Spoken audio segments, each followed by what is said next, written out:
Welcome to the Morning Update. I'm Erin Ramsey.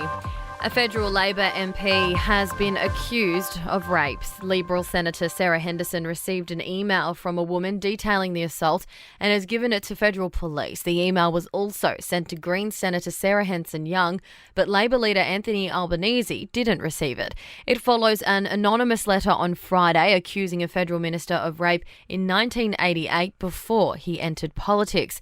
It's as Malcolm Turnbull says he received a letter from a woman who alleges she was raped by a cabinet minister over 30 years ago.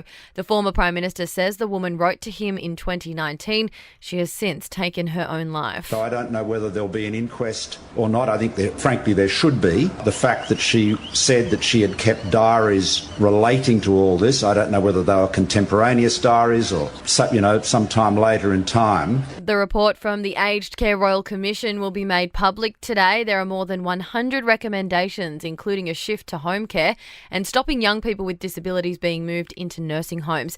It's understood the report is split on how to pay for major changes.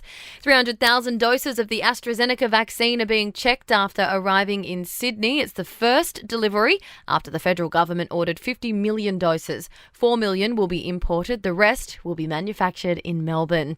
And the number of people vaccinated for COVID-19 in Britain has now passed 20 million. Some centres are doing 1,000 vaccinations a day.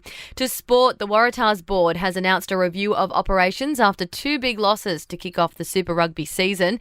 After losing 41-7 to Queensland, the Waratahs were thrashed 61-10 by the Brumbies over the weekend, but the board says coach Rob Penny won't be replaced. And celebrations for Shane van Gisbergen after winning both Supercars races at Bathurst over the weekend.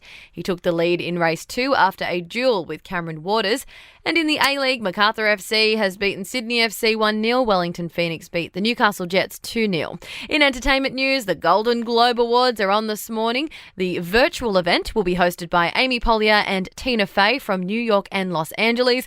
Actress Jane Fonda will be honoured with the Cecil B. DeMille Award for her outstanding contribution to entertainment and activism. The nominees for Best Picture are Nomadland, The Father, Mank, Promising Young Woman, and The Trial of the Chicago 7. Frances McDormand is among the nominees for Best Actress for Nomadland. And Lady Gaga's dogs have been found tied to a pole in an alleyway several miles from where they were stolen last week. The French bulldogs were taken after the singer's dog walker was shot whilst walking them in West Hollywood. He's now in stable condition. Investigations are continuing into who is behind the dramatic dog napping.